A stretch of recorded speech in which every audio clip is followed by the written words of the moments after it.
자, 사람은 모두 죽죠. 인간은 죄로 인해서 모두 죽습니다. 근데 예외가 있습니다. 에녹이 그랬죠. 하나님과 300년을 동행했다. 그리고 죽지 않고 천국에 갔습니다. 두 번째 사람이 누구냐? 바로 본문에 나오는 엘리야입니다. 참으로 예외적인 삶을 살았습니다. 최고의 선지자로 알려져 있죠.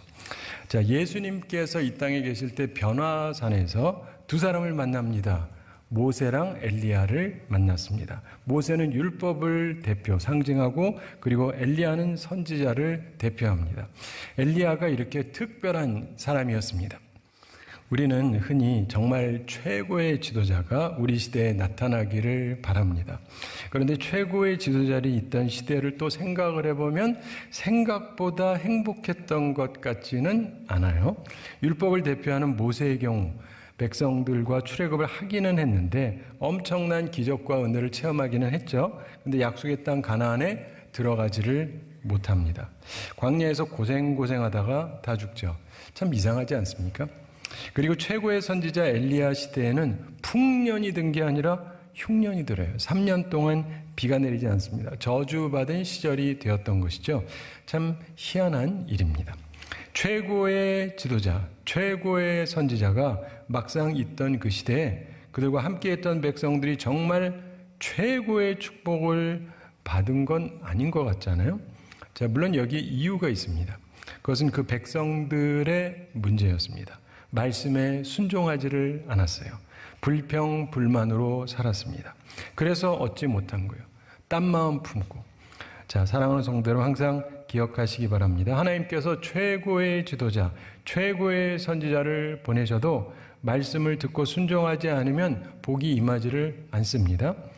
심지어 하나님의 아들 예수 그리스도께서 오셨을 때도 마찬가지였지 않습니까?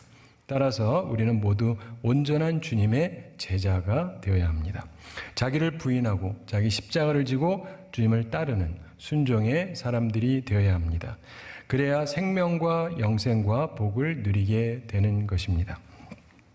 저희 엘리야 시대에 이스라엘이 3년 동안 가뭄으로 기근이 심했습니다. 이후에 갈멜산에서 엘리야와 바알 선지자들이 대결을 하죠. 바알 선지자 450명, 아세라 선지자 400명을 오게 합니다. 그리고 하늘에서 불이 내리는 대결을 합니다. 잘 아시는 대로 엘리야가 승리합니다. 그리고 가뭄이 그치고 비가 내립니다. 은혜의 비가 내리는 것이죠.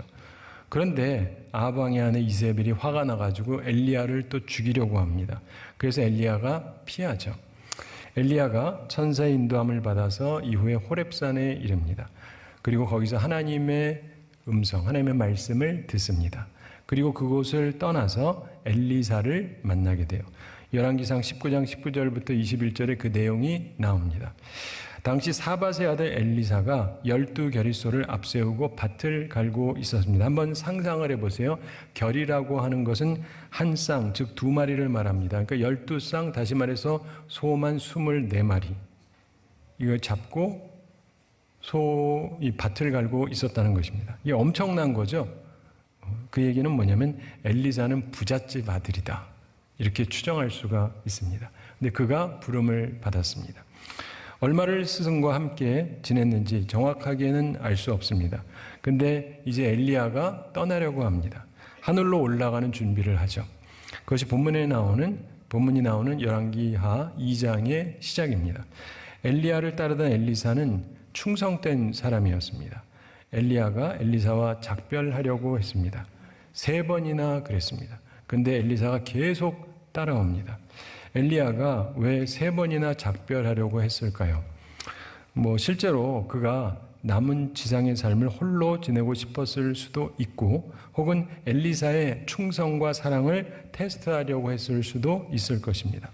사랑하는 성도 여러분, 누구나 이별의 때가 옵니다. 근데 엘리사는 이 부분에서 그의 순전한 사랑을 보였습니다. 마지막 이별의 순간을 잠시라도 늦추려고 했던 것입니다. 여기에 그의 사랑이 있습니다. 여러분, 여기 있다가 내가 외국으로 이민 갑니다. 그러면 잘 가세요 하는 사람이 있고요. 언제 가시는데요? 그래서 공항까지 오는 사람이 있어요. 공항에 와서도 밥이라도 먹고 가시죠. 그리고 들어가는데도 끝까지 끝까지 보면서 이러는 사람이 있어요. 다른 거 아시죠? 근데 우리가 보면은 엘리사의 경우 진정한 사랑이 있었던 끝까지. 그리고 그의 사랑, 그의 열망이 여기 있습니다. 그 사랑과 열망으로 인해서 그가 큰 능력과 영감을 받게 된 거예요. 그러니까 참고하셔야 돼요. 내가 능력과 영감을 받으려면 내 속에 뜨거운 사랑과 열망이 있어야 돼요. 이 오늘 나누려고 하는 내용의 핵심 중에 하나입니다. 엘리야가 길갈에서 엘리사하고 이별하려고 했어요. 근데 엘리사가 자기는 안 떠나겠다는 거예요. 그리고는 쫓아갑니다. 베델까지 따라갑니다. 베델에서 두 번째 또 이별을 하려고 합니다. 이제는 나 혼자 가게 하자. 근데 여리고까지 또 계속 따라갑니다. 세 번째 여리고에서 또 이별하려고 했더니 요단까지 계속 따라갑니다. 이것은 어떤 이야기 못지않게 신비스러운 이야기를 담고 있습니다. 참으로 신비스러운 이야기가 오늘 본문의 이야기인데, 이 본문의 말씀을 통해서 우리가 세 가지 중요한 교훈을 얻을 수 있습니다. 깨닫게 되기를 바라는데, 첫째로 가장 위대한 사람에게도 끝이 있다는 교훈입니다. 가장 위대한 사람에게도 끝이 있다. 엘리사의 사역에 종결이 임하게 됩니다. 열왕기하 2장 1절에서 이렇게 시작이 됩니다. 여호와께서 회오리 바람으로 엘리야를 하늘로 올리고자 하실 때, 이렇게 말씀합니다. 모든 일에는 끝이 있습니다. 사람의 일은 그렇습니다. 위대한 선지자도 세상을 떠나야 하는 것입니다. 그리고 그의 마지막이 본문에 설명이 됩니다. 11절에 나오죠. 11절 함께 읽어보겠습니다. 두 사람이 길을 가며 말하더니 불수레와 불말들이 두 사람을 갈라놓고 엘리야가 회오리 바람으로 하늘로 올라가더라. 아멘. 이 두 사람 엘리야와 엘리사가 길을 가면서 말하는 중에 불수레와 불말이 갑자기 나타납니다. 그래서 두 사람을 갈라놓습니다. 그리고 엘리야가 회오리 바람으로 하늘로 올라갔습니다. 승천한 것이죠. 이것이 엘리야의 마지막이었습니다. 매우 장엄하고 대단하게 그의 마지막이 왔습니다. 단지 그것을 본 사람은 오직 한 사람, 엘리사였습니다. 사랑하는 성도 여러분, 우리의 마지막 혹은 가장 위대한 선지자의 마지막도 다른 사람에게는 알려지지 않을 수 있어요. 이게 초라한 것이든 장엄한 것이든, 그런데 모든 사람에게는 마지막이 있습니다. 위대한 선지자 엘리야의 마지막은 장엄한 것이었습니다. 따라서 우리는 엘리야처럼 하나님에게 충성된 사람이 될 필요가 있습니다. 끝이 좋으려면. 동시에 기억해야 됩니다. 어쨌든 사람인 우리의 모든 것은 끝이 납니다. 우리는 사람이기에 끝이 납니다. 그걸 항상 기억하시기 바랍니다. 미국 뉴욕에 살던 한 미국인 부부가 있었습니다. 이들이 예수님도 믿고 교회도 잘 다니면서 신앙생활을 잘 했습니다. 근데 그러다 보니까 하나님께서 복을 많이 주셨어요. 근데 그러면서 재물도 늘어나고 매우 풍성하게 사는 부자가 되었습니다. 근데 그랬더니 많이들 하는 길, 점점 교회 출석하는 시간이 줄어드는 거예요. 그러다가 예배 출석 뜸해지기 시작하고 결국 세상에 빠져서 교회를 잘 다니지를 않고 여행 다니고 즐기면서 살았습니다. 한 번은 부부가 시카고로 갔습니다. 근데 뉴욕으로 갈 날이 되어서 이제 가야 되는데 남편이 부인에게 자기는 사업 관계로 시카고에 며칠 더 머물러야 될 것 같다 그러면서 뉴욕 집으로 먼저 가라 그랬습니다. 부인이 혼자서 기차를 탔습니다. 여러분, 기차가 비행기보다 별 볼 일 없는 게 아니고요. 미국 사람들은 부자들이 기차를 많이 타요. 기차 특급석을 타잖아요. 비행기 비즈니스석 이런 것보다 훨씬 더 좋습니다. 근데 어쨌든 참고로 미국에서는 좋은 기차는 비행기 값보다도 더 비싸요. 이 부인이 기차를 타고 뉴욕으로 갔습니다. 돈이 많으니까 그랬는데 큰 사고가 났어요. 대형 사고가 났습니다. 그래서 수많은 사람들이 즉석에서 사망했습니다. 많은 사람들이 일그러진 차체 밑에 깔려서 신음을 했습니다. 그 부인도 역시 차 밑에 깔려서 몸을 움직이지를 못합니다. 의료진이 달려왔을 때 그 부인이 힘들게 말했습니다. 저 좀 꼭 살려주세요. 죽지 않게 해주세요. 그 부인을 살펴보던 의사가 말했습니다. 미국 분들은 좀 솔직하거든요. 부인 참으로 미안한데 부탁하시는 대로 해드릴 수 없을 것 같습니다. 죽음을 앞두고 그 부인이 한탄스럽게 한마디를 했다고 그럽니다. 이럴 줄 알았으면 주 예수님께 내 모든 것을 바쳐서 살았을 걸. 그리고 숨을 거두었습니다. 예전부터 많은 목사님들이 항상 하시던 말씀이 있어요. 껄껄하지 맙시다. 껄껄하지 맙시다. 사랑하는 성도 여러분, 우리는 모두 끝이 있습니다. 심지어 죽지 않고 승천하는 엘리야도 이 땅에서 끝이 있는 거예요. 어떤 최후를 맞을 것인가? 주님께 충성되게 살게 되기를 바랍니다. 그래야 주께서 기억하시는 자가 될 텐데 그렇게 사는 우리 모두가 되기를 바랍니다. 본문 말씀이 주는 두 번째 교훈이 있습니다. 새로운 시대, 새로운 사람의 새로운 사역이 시작된다는 것입니다. 하나님은 영원하시지만 사람은 유한하죠. 따라서 하나님께서는 항상 새 시대에 새로운 사람을 세우십니다. 그래서 주의 사역이 계속 되는 것이죠. 우리는 이 시대에 부름받은 사람입니다. 새로운 시대에 새로운 사람으로 새로운 사역을 해야 되는 것입니다. 구약에서 모세 오경이 끝나죠. 창세기, 출애굽기, 레위기, 민수기, 신명기, 그리고 여호수아서가 쓰여지는데 여호수아서 시작이 이렇습니다. 1장 1, 2절에 말씀하죠. 여호와의 종 모세가 죽은 후에 여호와께서 모세의 수종자 눈의 아들 여호수아에게 말씀하여 이르시되 내 종 모세가 죽었으니 이제 너는 이 모든 백성과 더불어 일어나 이 요단을 건너 내가 그들 곧 이스라엘 자손에게 주는 그 땅으로 가라. 모세는 죽었습니다. 따라서 새로운 사람을 부르시고 새로운 사역을 명하십니다. 본문에서도 엘리야는 하늘로 올라갔습니다. 그러면서 이제 엘리사의 시대가 열린 것입니다. 12절을 보면 엘리야의 승천을 본 엘리사가 소리 지릅니다. 뭐라 그러냐면 내 아버지여 내 아버지여 이스라엘의 병거와 그 마병이여 자신의 아버지라고 부릅니다. 오해하지 마세요. 이름이 비슷할 뿐이지 엘리사는 엘리야의 아들이 아닙니다. 그는 사밧의 아들입니다. 근데 엘리사는 엘리야를 자기 아버지처럼 정말 사랑했던 것 같습니다. 엘리야는 몸에서 겉옷이 벗겨지고 그 겉옷이 땅에 떨어졌는데 엘리사가 자기 입고 있던 옷을 둘로 찢습니다. 이것은 슬픔을 표현할 때 하는 거예요. 그리고는 엘리야의 몸에서 떨어진 겉옷을 주워가지고 돌아옵니다. 그 요단 언덕에 섰습니다. 저도 아버지께서 26년 전에 세상을 떠나셨는데 아버지께서 입으시던 가운 지금도 제가 가지고 있어요. 때때로 입기도 해요. 지금도. 14절 함께 읽어보겠습니다. 엘리야의 몸에서 떨어진 그의 겉옷을 가지고 물을 치며 이르되 엘리야의 하나님 여호와는 어디 계시니까 하고 그도 물을 치매 물이 이리저리 갈라지고 엘리사가 건너니라. 아멘. 엘리사가 마지막으로 보였던 기적, 물을 가르는 이 엄청난 기적을 엘리사는 그의 처음 기적으로 보이면서 사역을 시작을 합니다.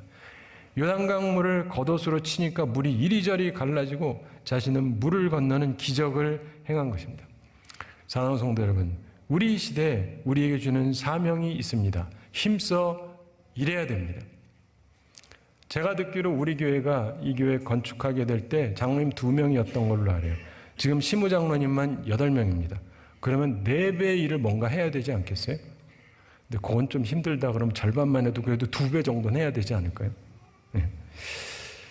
본문 말씀이 주는 세 번째 교훈이 있습니다. 능력을 간구하여 얻으라고 하는 교훈입니다. 능력을 간구해서 얻으라.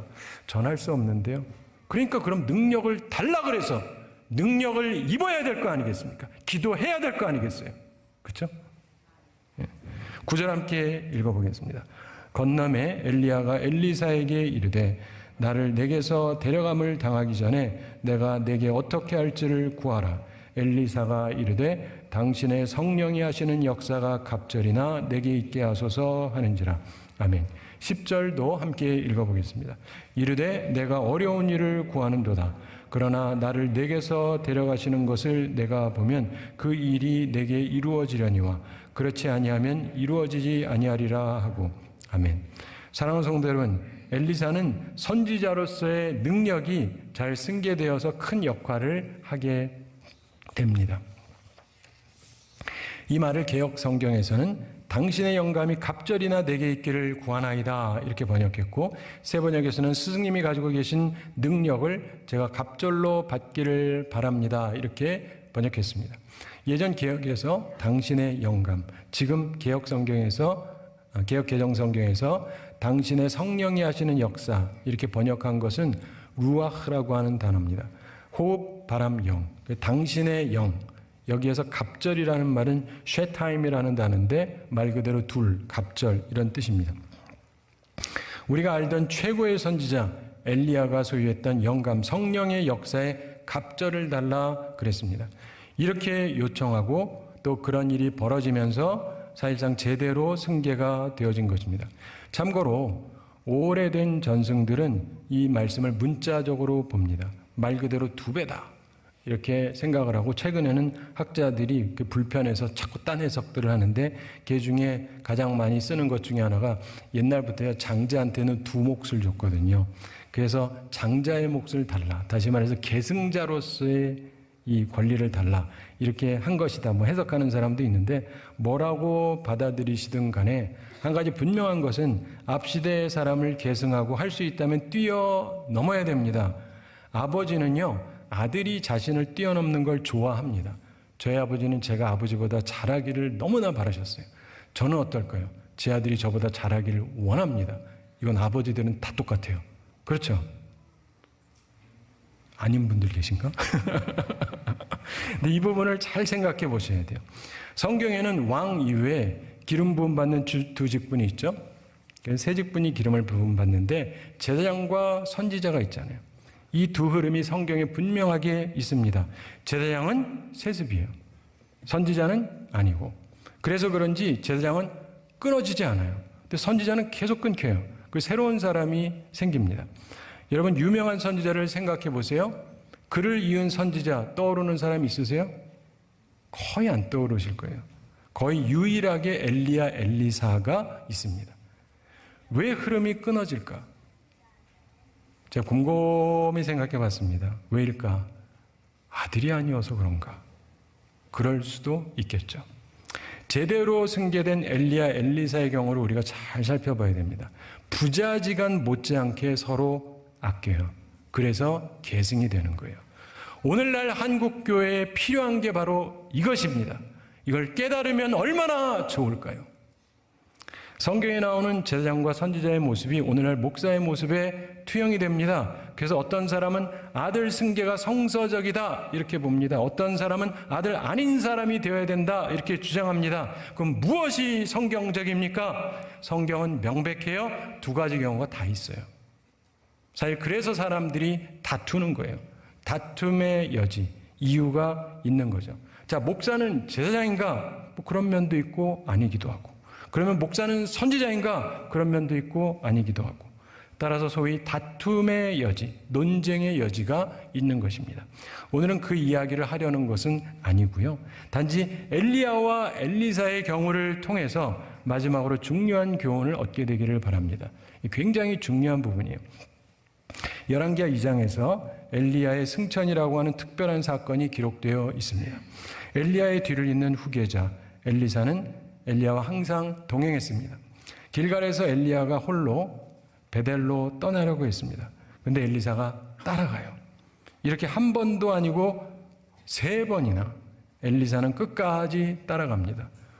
왜 그랬을까? 몇 가지 가능성이 있겠죠. 첫째로 남은 마지막 시간을 소중하게 여기면서 그분과 함께 있고 배우고 싶어서 그랬기 때문일 수 있겠고, 2번째, 승천을 꼭 목격하고 싶었을 수도 있습니다. 뭐 어떤 이유든 간에 사랑하는 성도 여러분, 우리에게 소중하고 귀한 사람이 언젠가는 떠나야 된다는 사실을 아십니까? 그걸 안다면 내가 지금 무엇을 해야 하는가? 엘리사는 결단했어요. 끝까지 함께 하겠다고. 같이 죽겠다는 건 아니에요. 그의 최후까지 함께 하겠다는 것이었습니다. 참으로 중요한 것은 오늘 설교 제목 2배의 능력과 영감을 주소서, 이게 아들이 아버지에게 한 요청이 아니라는 사실이에요. 아버지라면 이런 요청을 다 좋아할 겁니다. 그러나 아들이 아니라면 이야기가 달라요. 사람은요, 나와 내 아들이 아닌 다른 사람이 나를 뛰어넘는 탁월함 보이는 걸 일반적으로 싫어합니다. 질투 때문에. 그런데 어떻게 이 2 사람에게는 이런 대화가 가능했을까? 그리고 실제로 엘리사는 엘리야 못지않은 능력의 일을 감당합니다. 많은 사람들이 엘리야가 더 대단하다고 생각을 합니다. 3년간 비가 오지 않았다고 대단하죠. 그 후 하늘에서 불이 내렸다. 물론 대단합니다. 그런데 엘리야의 사역 기근은 생각해보면 사실상 저주지 않습니까? 그런데 엘리사의 사역 중에 하나가 여리고의 저주를 풀어달라, 이 요청에 대해서 기적을 행하는 일이 있는데, 아간이 범죄하고 나서 여리고는 저주를 받습니다. 그 나중에 이걸 누가 다시 건축을 합니다마는 물이 나빠요. 사람 살기가 힘듭니다. 그런데 이 저주를 바로 엘리사가 풀었어요. 스승은 저주를 내렸다면 엘리사는 저주를 풀어서 복이 되게 하는, 생명력을 주는 기적도 보였다. 굉장히 크지 않습니까? 그런데 이 본문을 보고 철없는 목회자는 자기도 크게 구하려고 할 수 있어요. 그러면 된다, 이렇게 생각할 수 있어요. 착각하시면 안 됩니다. 엘리사는 그런 요청을 하기 전에 보통 사람하고 굉장히 다른 삶을 살았어요. 그는 매우 충성했고 사랑으로 살았습니다. 엘리야가 이별을 고했을 때 그는 맹세하면서 떠나지 않겠다고 했습니다. 마치 룻이 시어머니 나오미에게 맹세했던 것처럼 그렇게 합니다. 근데 또 엘리야도 대단해요. 엘리사가 맹세를 했는데도 다른 곳에 가서 또다시 이별을 구합니다. 그러나 엘리사는 여호와의 이름으로 다시금 맹세하고 계속 반복적으로 말합니다. 그리고 정말 끝까지 자기의 말을, 맹세를, 약속을 지켰습니다. 함께하겠다, 이 약속을 지켰어요. 보통 일이 아닙니다. 그래서 엘리야가 감동을 받은 거예요. 이게 중요해요. 엘리야가 감동을 받았어요. 자기 평생에 이런 사람이 없었거든요. 그래서 그 감동을 받고 질문을 한 겁니다. 9절에서 말씀하죠. 나를 내게서 데려감을 당하기 전에 내가 내게 어떻게 할지를 구하라. 바로 이거예요. 엘리야가 먼저 물어본 겁니다. 그래서 엘리사가 구한 거예요. 엘리사가 먼저 와가지고 저 좀 뭐 좀 해주시죠, 이런 게 아니에요. 솔로몬의 경우도 여러분 생각해 보십시오. 그가 1000번제를 드렸습니다. 그랬더니 하나님께서 감동을 받으셔서 질문하셨죠. 무엇을 원하는지 구해라. 그때 솔로몬이 지혜와 총명을 달라고 했고 하나님께서 그 외의 것까지 주신 것입니다. 이 원리를 기억하셔야 돼요. 사랑하는 성도 여러분, 그냥 욕심을 가지고 한껏 달라고 한다고 해서 얻는 게 아닙니다. 내가 먼저 결정권자의 마음에 감동을 드려야 되는 거죠. 그렇죠? 그리고 그 감동에 의해서 질문했고 그때 담대하게 구했던 것입니다.